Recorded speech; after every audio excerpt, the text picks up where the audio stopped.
¿Cuántas veces hemos caído en el error de pensar que Dios está distante y desinteresado en nosotros? En los momentos difíciles de nuestra vida, a menudo puede parecer que Dios debe estar ocupado con otras cosas.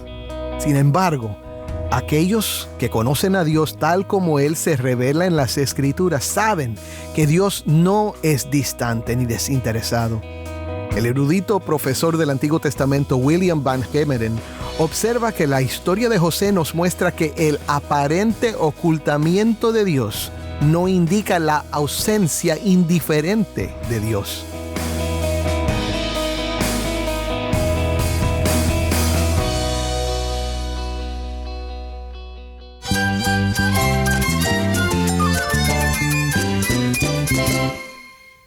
Cristo es mi todo. Cristo es el Rey del universo, es quien guía nuestras vidas. Él es grande y amoroso. Él es real. Solamente Jesucristo es nuestro Señor y Salvador.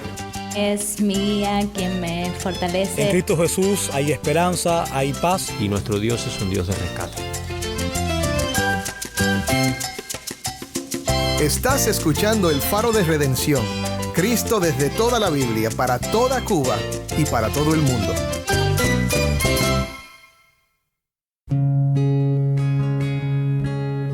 Hola, soy el pastor Dani Rojas, el director y locutor del Faro de Redención. Gracias por acompañarme hoy. Bueno, hoy estamos iniciando una nueva serie titulada José, una sombra del Mesías prometido. La historia de José en el libro de Génesis es bien conocida, ya que es una historia emocionante y llena de momentos dramáticos, y de hecho se ha celebrado como un tesoro de la literatura mundial. Sin embargo, muchos no se dan cuenta de que José es un tipo de Cristo, o sea, que su vida prefigura y apunta hacia la obra de Cristo para salvar a su pueblo.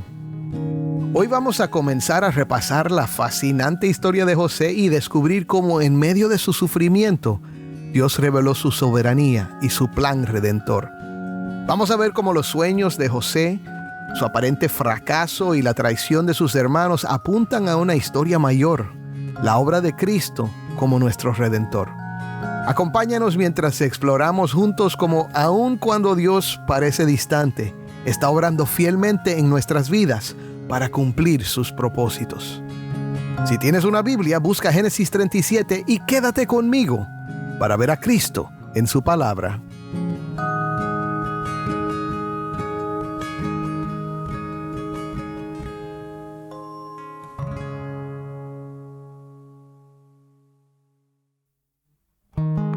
Vamos primero a nuestro segmento de preguntas y respuestas. Cada lunes contestamos una pregunta que recibimos de nuestra audiencia y esta pregunta llegó por WhatsApp de Ediel. Aquí está la pregunta. Cuando dice que Caín conoció a su mujer y se casó, ¿de dónde salió esa esposa y esa ciudad que menciona Génesis? Gracias por la pregunta. ¿Quién es la esposa de Caín? Es una de esas preguntas que la gente se hace al leer la historia de la primera familia. Hay dos respuestas que a veces se ofrecen. La primera es que tal vez Dios creó a otras personas. Si esto fuera cierto, bueno, problema resuelto. Pero la Biblia no nos dice que Dios hizo esto. Es más, Génesis 3:20 nos dice que el hombre le puso por nombre Eva a su mujer porque ella era la madre de todos los vivientes. ¿Oíste eso? Todos los vivientes. Ahora, la idea de que Caín tuviera un hijo con su hermana nos parece extraña, pero la realidad es que si Dios no creó a otros hombres, la humanidad tendría que multiplicarse a partir de un solo hombre y una sola mujer. Y en ese caso sus hijos habrían tenido que casarse con sus hermanas o con sus sobrinas. En cuanto a la ciudad, recuerda que la historia está resumiendo con pocas palabras algo que ocurre a través de cientos de años y no en un año o dos. Escucha, y conoció Caín a su mujer y ella concibió y dio a luz a Enoc. Esas son 15 palabras en español que describen 9 meses de vida. Y continúa diciendo, Caín edificó una ciudad y la llamó Enoc como el nombre de su hijo. Mi hermano, a través de cientos de años y cientos de hijos, nietos, bisnietos, una pareja se convirtió en miles de personas y una casa llegó a convertirse en una ciudad. Pero déjame decirte algo más. Hay preguntas que solo sabremos las respuestas cuando lleguemos al cielo. Pero sigamos haciendo preguntas y siempre vamos a tratar de contestarlas. Espero que esta respuesta te haya ayudado. El lunes que viene contestaremos otra pregunta, así que si tienes algo que quieres saber acerca de la Biblia, la teología o la vida cristiana, puedes enviar tu pregunta por Instagram, Facebook o nuestros canales de Telegram y WhatsApp. Y también por WhatsApp al número 1-909-237-8762. De nuevo, 1-909-237-8762. Y grábala para que podamos oír esa pregunta en tu voz. Ahora vamos a nuestra enseñanza de hoy. La verdad, mi hermano, es que siempre me ha fascinado la historia de José en el libro de Génesis. Y te confieso que me emociona cada vez que la leo. Hay ciertos momentos en la historia que siempre me sacan las lágrimas. Y quizás lo que más me impacta es que en medio de mucho sufrimiento, nunca oímos a José decir que Dios se olvidó de él o lo abandonó. Hay algo poderoso en este aspecto de la fe de José que ha marcado mi vida. ¿Cuántas veces hemos caído en el error de pensar que Dios está distante y desinteresado en nosotros? En los momentos difíciles de nuestra vida, a menudo puede parecer que Dios debe estar ocupado con otras cosas. Sin embargo, aquellos que conocen a Dios tal como Él se revela en las Escrituras saben que Dios no es distante ni desinteresado.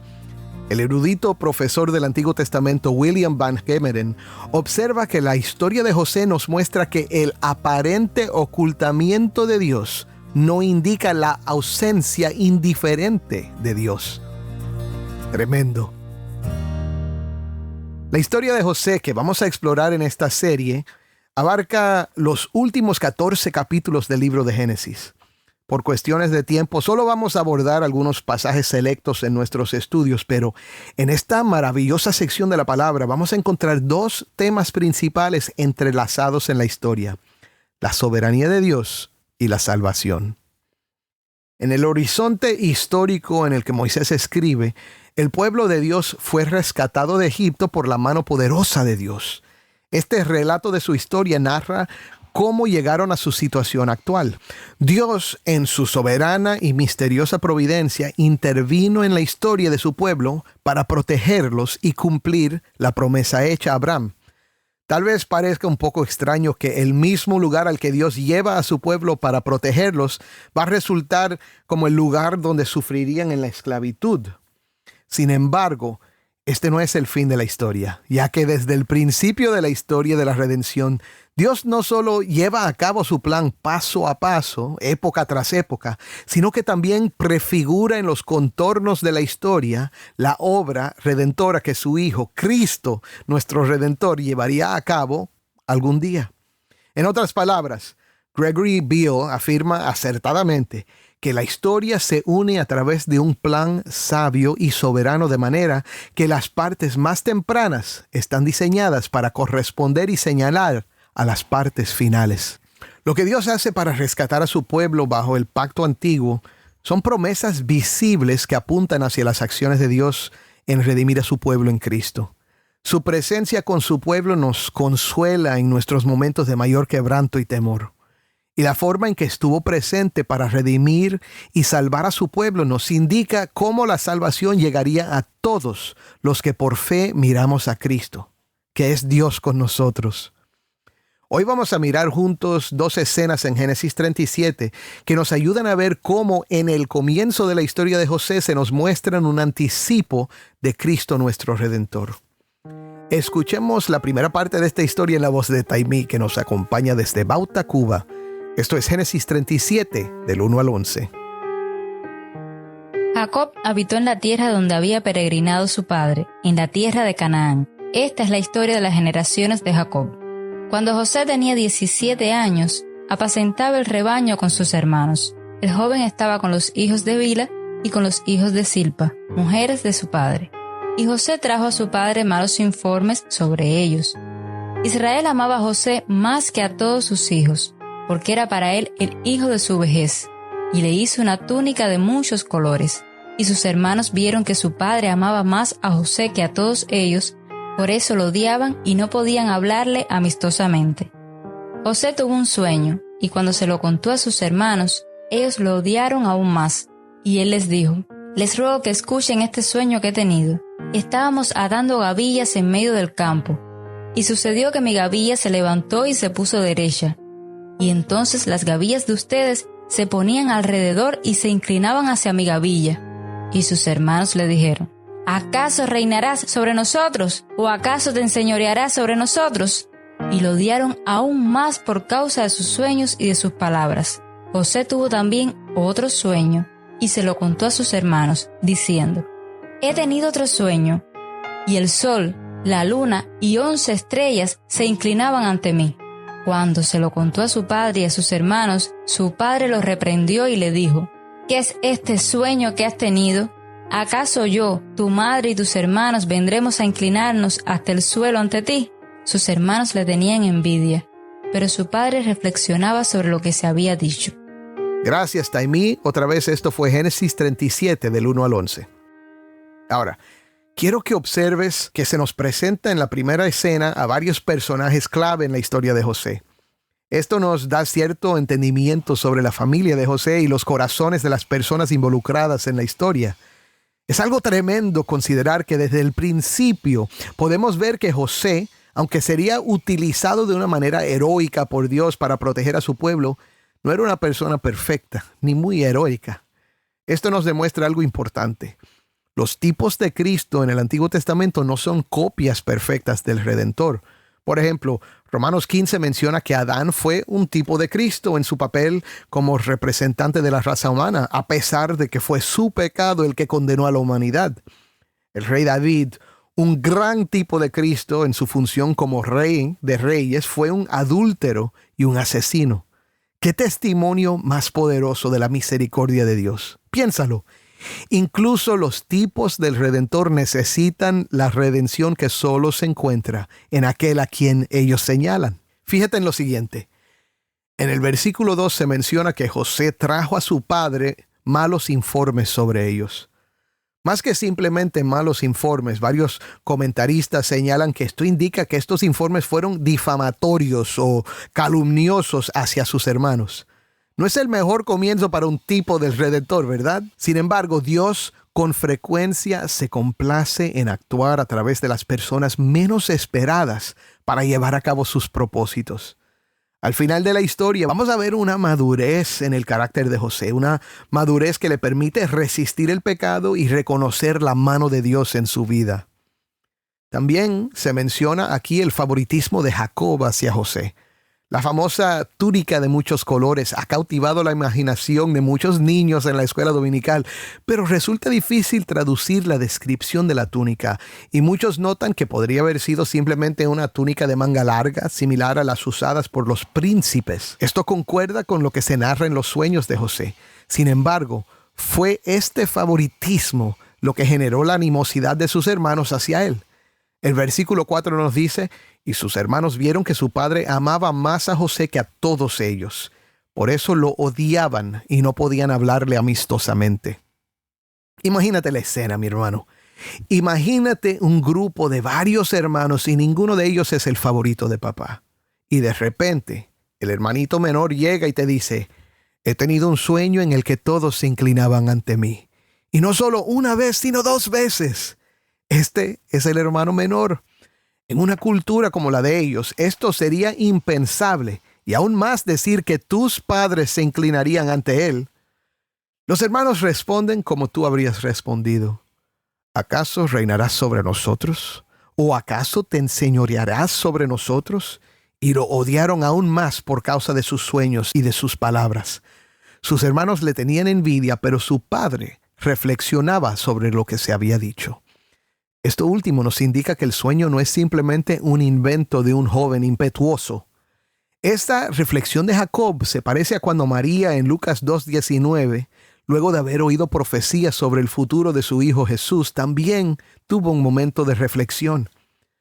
Dice Lucas 2:19, pero María atesoraba todas estas cosas, reflexionando sobre ellas en su corazón.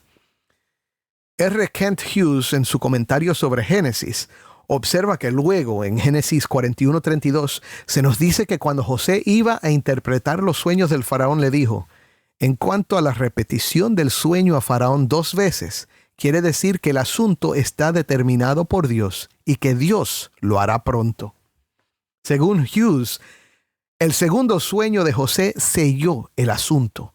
Dice Hughes, Dios en su soberanía llevará a cabo el cumplimiento de los sueños de José. Esta certeza puede haber sido la razón por la cual José tuvo la audacidad para informar a su familia del contenido de sus sueños. Porque Dios se lo dijo 2 veces, José tenía mayor confianza en la promesa.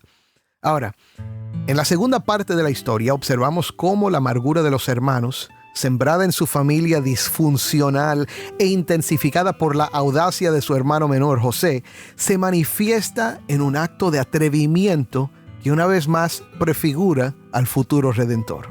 Escucha. Después, sus hermanos fueron a apacentar el rebaño de su padre en Siquem.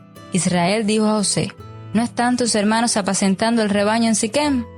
Ven, te voy a enviar a ellos. Iré, le dijo José. Entonces Israel le dijo, ve ahora, y mira cómo están tus hermanos y cómo está el rebaño, y tráeme noticias de ellos. Lo envió, pues, desde el valle de Hebrón, y José fue a Siquem. Estando él dando vueltas por el campo, un hombre lo encontró, y el hombre le preguntó, ¿qué buscas? Busco a mis hermanos, respondió José. Le ruego que me informe dónde están apacentando el rebaño. Se han ido de aquí, le contestó el hombre, pues yo les oí decir, vamos a Dotán. Entonces José fue tras sus hermanos y los encontró en Dotán. Cuando ellos lo vieron de lejos, y antes que se le acercara, tramaron contra él para matarlo. Y se dijeron unos a otros, aquí viene el soñador, ahora pues, vengan, matémoslo y arrojémoslo a uno de los pozos, y diremos, una fiera lo devoró. Entonces veremos en qué quedan sus sueños. Pero Rubén oyó esto y lo libró de sus manos, y dijo, no le quitemos la vida. Rubén les dijo además, no derramen sangre, échenlo en este pozo del desierto, pero no le pongan la mano encima. Esto dijo para poder librarlo de las manos de ellos y devolverlo a su padre. Y cuando José llegó a sus hermanos, lo despojaron de su túnica, la túnica de muchos colores que llevaba puesta. Lo tomaron y lo echaron en el pozo. El pozo estaba vacío, no había agua en él. Entonces se sentaron a comer, y cuando levantaron los ojos, vieron una caravana de ismaelitas que venía de Galaad con sus camellos cargados de resina aromática, bálsamo y mirra, e iban bajando hacia Egipto. Y Judá dijo a sus hermanos, ¿qué ganaremos con matar a nuestro hermano y ocultar su sangre? Vengan, vendámoslo a los ismaelitas y no pongamos las manos sobre él, pues es nuestro hermano, carne nuestra. Y sus hermanos le hicieron caso. Pasaron entonces los mercaderes madianitas, y ellos sacaron a José, subiéndolo del pozo, y vendieron a José a los ismaelitas por 20 monedas de plata. Y estos se llevaron a José a Egipto. Cuando Rubén volvió al pozo, José ya no estaba en el pozo. Entonces rasgó sus vestidos y volvió a sus hermanos y les dijo, el muchacho no está allí, y yo, ¿a dónde iré? Así que tomaron la túnica de José, mataron un macho cabrío y empaparon la túnica en la sangre. Entonces enviaron la túnica de muchos colores y la llevaron a su padre, y dijeron, encontramos esto, te rogamos que lo examines para ver si es la túnica de tu hijo o no. Él la examinó y dijo, es la túnica de mi hijo. Una fiera lo ha devorado, sin duda José ha sido despedazado. Jacob rasgó sus vestidos, puso cilicio sobre sus lomos y estuvo de duelo por su hijo muchos días. Todos sus hijos y todas sus hijas vinieron para consolarlo, pero él rehusó ser consolado y dijo, ciertamente enlutado bajaré al Seol por causa de mi hijo. Y su padre lloró por él. Mientras tanto, los madianitas lo vendieron en Egipto a Potifar, oficial de Faraón, capitán de la guardia. Gracias de nuevo, Taimí. Esto fue Génesis 37 del 12 al 35. Ahora, quiero recordarte lo que dijo Van Gemeren sobre la presencia de Dios en esta historia. El aparente ocultamiento de Dios no indica la ausencia indiferente de Dios. Mi hermano, Dios está presente en la moderación e intervención de Rubén. Está detrás de la caravana que por casualidad pasó en el momento preciso y que por casualidad se conducía hacia Egipto. Dios en su providencia estaba trasladando a José bajo circunstancias dolorosas y difíciles con el fin de proteger a esos hermanos que deseaban matarlo. Ahora, el engaño de Jacob al final de la historia parece un eco del engaño que él mismo había hecho para arrebatar la bendición de su padre a Esaú. Nos deja un sabor amargo y triste. Y a pesar de lo mal que el joven le caía a sus hermanos, lo que le hicieron es en realidad una parodia de la justicia. Los hermanos se habían deshecho de quien creían que sería su Señor. Al menos así lo pensaban. Esto nos hace pensar en Mateo 27, del 35 al 37, en la burla y la injusticia en la crucifixión de Jesús. Y habiendo crucificado a Jesús, se repartieron sus vestidos, echando suertes y sentados lo custodiaban allí. Pusieron sobre su cabeza la acusación contra él que decía: «Este es Jesús, el Rey de los judíos». Ahora, mi hermano, quiero que veas la clara y fuerte conexión que hay entre esta historia y la de Cristo. Esteban, el primer mártir de la Iglesia Apostólica, nos interpretó los sucesos de Génesis 37 de una manera cristocéntrica. Esteban recontó los contornos de la historia de Israel, con un énfasis en el oprobio que sufrieron aquellos que Dios había dado al pueblo para rescatarles, para anunciarles la redención. Dice Hechos 7, del 9 al 14. Los patriarcas tuvieron envidia de José y lo vendieron para Egipto. Pero Dios estaba con él y lo rescató de todas sus aflicciones. Le dio gracia y sabiduría delante de Faraón, rey de Egipto, y éste lo puso por gobernador sobre Egipto y sobre toda su casa. Entonces vino hambre sobre todo Egipto y Canaán, y con ella gran aflicción, y nuestros padres no hallaban alimentos. Pero cuando Jacob supo que había grano en Egipto, envió a nuestros padres allá la primera vez. En la segunda visita, José se dio a conocer a sus hermanos, y conoció Faraón la familia de José. José, enviando mensaje, mandó llamar a Jacob su padre y a toda su familia, en total 75 personas. El oprobio de José, que casi resulta en su muerte, pero al final termina con su coronación en Egipto, a final de cuentas significa salvación para su familia de la hambruna y de la muerte. Ahora, Esteban denuncia a los líderes religiosos de los judíos diciendo: «Ustedes que son tercos, incircuncisos de corazón y de oídos, resisten siempre al Espíritu Santo. Como hicieron sus padres, así hacen también ustedes.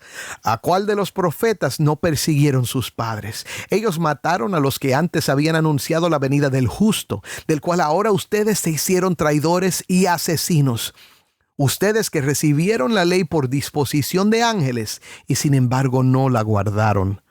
Al oír esto se sintieron profundamente ofendidos y crujían los dientes contra él. Pero Esteban, lleno del Espíritu Santo, fijos los ojos en el cielo, vio la gloria de Dios y a Jesús de pie a la diestra de Dios y dijo: «Veo los cielos abiertos y al Hijo del Hombre de pie a la diestra de Dios». No te pierdas el gran significado de esto, mi hermano. Así como el sufrimiento de José, debido al odio y resentimiento de sus hermanos, resultó en la salvación de sus hermanos y sus familias, el asesinato de Cristo, designado por Dios como príncipe de su pueblo, resultó en su coronación y la salvación de su pueblo del pecado y de la muerte. Este es el Evangelio según José, aquí en el primer capítulo de la historia. Mi hermano, si ya eres creyente, toma un momento ahora para dar gracias a Dios por este evangelio, estas buenas nuevas, porque el perdón de tus pecados y la vida eterna son tuyos, no por tus propios méritos, sino por medio de la fe en la obra de Cristo. Él merece toda la gloria, honra y honor, y es digno de tu alabanza, adoración y obediencia. Como los hermanos de José, no merecemos esto, pero Dios es bueno y misericordioso y nos salva por gracia. Y si todavía no has puesto tu fe en Cristo, te invito a reconocer que fue por tu pecado que Cristo murió. Arrepiéntete hoy y escucha y entiende lo que Dios te ofrece: reconciliación, perdón y vida eterna por medio de aquel que te amó y se entregó por ti, Cristo Jesús. No lo mereces, pero Dios que te lo ofrece es bueno y quiere que lo conozcas para que tengas vida en Él. Créelo. Amén.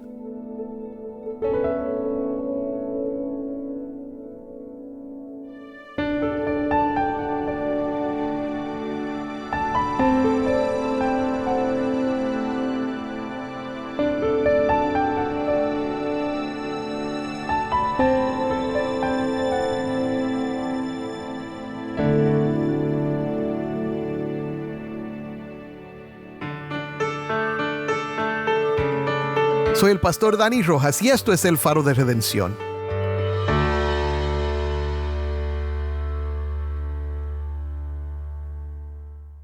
Mi hermano, hoy hemos visto cómo Dios, aún en los momentos más oscuros, está tejiendo su plan perfecto. Así como José no comprendía el propósito detrás de su sufrimiento, nosotros tampoco siempre entendemos lo que Dios está haciendo en nuestras vidas. Pero la historia de José nos recuerda que la mano soberana de Dios está obrando para nuestro bien y su gloria. Cristo, como el mayor José, fue traicionado y sufrió, pero su sufrimiento trajo nuestra salvación. Hoy te invito a que si aún no has confiado en Él, abras tu corazón a ese Redentor que dio su vida por ti. Dios no está distante. Él te llama a confiar en su plan y a descansar en su fidelidad. Oremos. Padre, te damos gracias hoy por la historia de José. Te damos gracias porque vemos en ella tu soberanía y tu salvación. Te damos gracias porque aprendemos a descansar en ti en cada momento de nuestra vida, pero sobre todo te damos gracias porque vemos en esta historia a Cristo. Vemos que Él fue traicionado, que Él sufrió, pero fue para nuestra salvación, para nuestro bien. Ayúdanos a descansar en eso cada día. Y para el que todavía no ha creído, ayúdalo hoy a poner toda su fe en Cristo, a arrepentirse de sus pecados y recibir de ti vida eterna. Es en su nombre que oramos. Amén.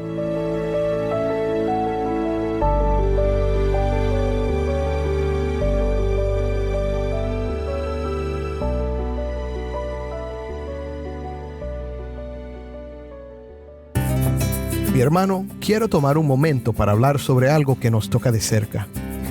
El Faro de Redención tiene la misión de brillar la luz de Cristo para el pueblo cubano y para todo el mundo hispano. En un mundo que busca respuestas, tu apoyo puede ser un faro de esperanza. Si vives fuera de Cuba, te animo a que te alíes con nosotros participando en nuestra misión. Cuando lo hagas, no solo nos ayudarás a producir el faro, sino que también llegarás a almas que anhelan orientación y conexión espiritual. Tu generosa inversión nos permite seguir compartiendo el Evangelio, teniendo un impacto profundo en vidas en toda Cuba. Únete a nosotros en este viaje de fe y juntos brillemos la luz de Cristo. Visita nuestro sitio web, elfaroderedención.org, hoy mismo para hacer una inversión de impacto. Cada dólar cuenta para difundir el mensaje de amor, fe y transformación. La luz de Cristo desde toda la Biblia, para toda Cuba y para todo el mundo. Gracias por ser parte de algo verdaderamente extraordinario.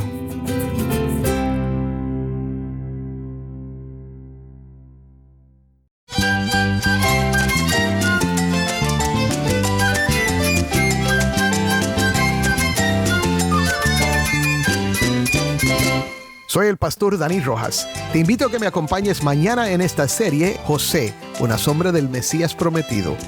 El Faro de Redención, Cristo desde toda la Biblia para toda Cuba y para todo el mundo.